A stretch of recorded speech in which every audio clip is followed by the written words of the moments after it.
O presidente, queria perguntar um negócio de Câmara para o senhor. De novo, 3 vezes presidente da Câmara. O que faz um presidente da Câmara ser forte? O que faz ele ser fraco? E onde que o Hugo Motta está errando? Porque esses dias teve um motim ali e atrapalharam ele até de chegar na cadeira dele. Olha, em primeiro lugar, eu acho que as pessoas precisam ter consciência da posição que ocupam. Eu ocupei várias posições, fui secretário de Estado aqui em São Paulo, procurador-geral. Cada momento tinha uma determinada consequência, uma determinada atividade, não é? Depois fui líder do meu partido, eu era líder do MDB, vários anos. Ora, tinha uma função. Depois fui presidente da Câmara. Presidente da Câmara, outra função, é de todos. Não é? Você tem consciência, tem que ter consciência disso. E tem que manter um certo equilíbrio. E o equilíbrio vem, isso o Hugo Motta faz, pela reunião de líderes. Você reúne os líderes para discutir, por exemplo, quais são os projetos que podem ir para o plenário. Você não pode ser um ditador como presidente da Câmara para dizer, não, eu quero que vá esse daqui, eu posso querer que vá, mas eu submeto às lideranças. Então, esse é o primeiro momento. Você tem que ter consciência, reitero, da posição que você ocupa. Quando era presidente do MDB, era presidente do MDB, não é? Então, eu acho que, você me pergunta quais as falhas do Hugo Motta, eu não acho que ele tenha falha, não. Houve uma rebelião, mas essa rebelião... O senhor nunca passou por uma rebelião na Câmara quando o senhor era presidente, passou? Perdão? O senhor passou por um episódio parecido na Câmara? Não passei por rebeliões, mas passei por momentos difíceis, de divisão muito grande em relação a certos temas, né? Em vários momentos. Houve momentos lá de briga, confusão. Mas na cadeira do senhor ninguém sentou. Isso não aconteceu. Mas, sim, porque naquele tempo também não havia a radicalização que existe hoje. Você veja como a radicalização é o pano de fundo de todas essas questões. Por isso que você foi lá e sentou na cadeira do presidente da Câmara. Por isso que quando eu prego, viu, insistentemente, essa tranquilização do país, eu tenho convicção de que isso pode resolver muito esses problemas mais graves. Por exemplo, sentar na cadeira do presidente da Câmara do Senado. Poder e Mercado vai para um rápido intervalo para quem está nos acompanhando na TV, mas a gente volta já já, é o tempo assim de um cafezinho, uma água, é bem curtinho, e a gente segue na entrevista, na conversa com o presidente Michel Temer. E quem está no YouTube, segue com a gente. Presidente... Vai demorar muito tempo, hein? Não, vocês já estão no ar ou não? Não, a gente continua no YouTube. Estamos no finalzinho. Se tiver, eu agradeço, porque eu tenho um outro compromisso. Claro. Presidente, já estamos finalizando. O senhor vem defendendo muito a questão do semipresidencialismo. Seria um caminho para essa polarização, essa radicalização? Você sabe, Raquel, que eu tenho percebido o seguinte. Primeiro, que há um equívoco no Brasil achando que o presidente da República pode tudo. E não pode. Só pode se tiver apoio do Congresso Nacional.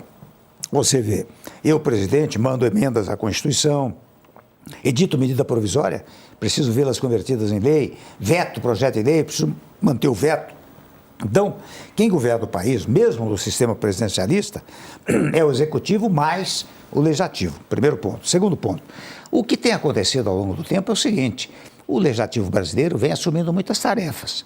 Você veja no tocante ao orçamento, ele não apenas aprova, mas tem emenda impositiva, tem emenda de relator, tem emenda de bancada, né? Tem emenda de comissão, percebe? E é a crítica que vem sempre aos jornais, né?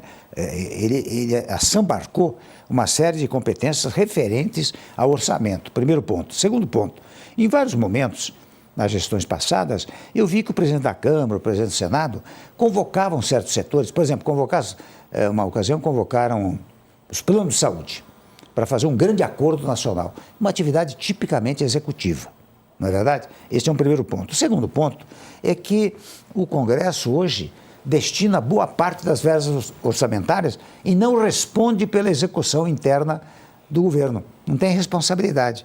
Se você caminhar para o chamado semipresidencialismo, você tem o parlamento com verbas direcionadas para isso, para aquilo, mas responsável.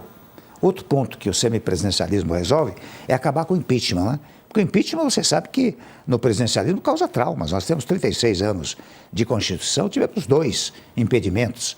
Mais ainda, se você contar desde o tempo do presidente Itamar, houve cerca de 300 pedidos de impedimento no país. Tudo isso cria um trauma institucional, eu sou obrigado a reconhecer esse fato. Terceiro ponto, no presidencialismo atual, a fragmentação partidária, mesmo aqueles partidos que apoiam o governo, ela é muito equivocada, porque eu tinha gente que apoiava, partido que me apoiava, por exemplo, mas eu mandava certas coisas lá, metade do partido votava a favor, metade votava contra. Você percebe? Terceiro ponto, você, o deputado senador, quando vai se candidatar à reeleição, ele vai lá e diz, está vendo esse trator aqui na praça? Fui eu que mandei. Está vendo a verba tal para a Fonte Luminosa? Fui eu que mandei. Ora bem, se você tiver um semipresidencialismo, você terá, em primeiro lugar, os partidos que se congregam em torno da situação, os que se congregam em torno da oposição. Então, quando você vai para a reeleição, se da situação, você vai ter que dizer, governei bem. Se da oposição, eu me opus adequadamente nos pontos tais e quais. E você vê que com isso, estou falando aqui rapidamente, mas você resolve até o problema do número infindável de siglas partidárias, porque daí você terá partidos que apoiam a situação, não é? Partidos que estão na oposição. Teoricamente, você tem um partido de situação, um partido de oposição. Por isso que eu prego com muita frequência o semipresidencialismo, porque acho que é uma reforma política radical que melhoraria muito as relações político-eleitorais no país, né? Poder e Mercado já de volta do intervalo. Estamos aqui fechando a nossa entrevista com o presidente Temer. Presidente, indo nesse caminho, o senhor enxerga no futuro aí do Brasil poucos partidos e quais partidos o senhor vê despontando? Essa semana tivemos aí a federação entre União Brasil e o PP, formando uma imensa força partidária. Temos o PSD, que está gigantesco, o próprio PT continua sendo uma força importante, o seu MDB. Eu acho que as federações, o fenômeno das federações pode ajudar a reduzir o número de partidos. Porque esses partidos que estão se federando, digamos assim, ao longo do tempo, eles se constituirão num único partido. Acho que o caminho das federações pode levar a essa consequência. Seria útil para o país, porque é interessante, partido político, partido vem de parte, né? E político vem de polis. Então, o que é um partido político? São pessoas que pensam mais ou menos da mesma forma, querem chegar ao poder para dirigir a polis, União, Estados, municípios. O que nós temos aqui no Brasil são 35, 36 não existem partidos. 35 tendências políticas na sociedade. Não há 35 parcelas de opinião pública no país.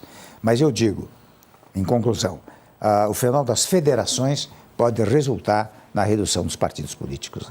E assim chegamos ao fim da nossa conversa. Eu agradeço demais o presidente Michel Temer, a sua presença aqui no canal UOL e no Poder e Mercado. Muito obrigada ao meu parceiro, Graciliano Rocha. Presidente, seja sempre muito bem-vindo. Espero que seja a primeira de várias conversas. Uma boa noite para o senhor. Muito obrigado pelo convite.